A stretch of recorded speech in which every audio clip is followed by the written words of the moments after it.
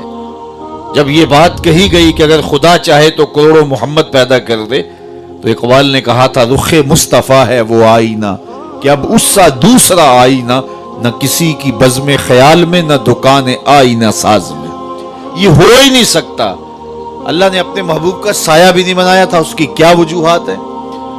تو بہت سارے لوگوں نے بہت کچھ لکھا، لیکن حضرت شیخ احمد مجدد الفسانی علیہ رحمہ نے کمال کر دیا۔ فرماتے ہیں سایہ شے از شے لطیف ترست، کسی چیز کا سایہ اس شے سے زیادہ لطیف ہوتا ہے، اور حضور سے بڑھ کر کائنات میں لطیف شے ہی کو نہیں۔ وہ سایہ چے معنی دارت، تو سائے کا کیا پھر معنی باقی رہتا ہے؟ سایہ کیا معنی رکھتا ہے؟ تو صاحبو، اللہ نے اپنے محبوب کو وہ حسین چہرہ دیا، وہ جمال دیا کہ دیکھنے والے کہا کرتے ہیں اللہ اللہ، یاد آتا ہے خدا دیکھ کے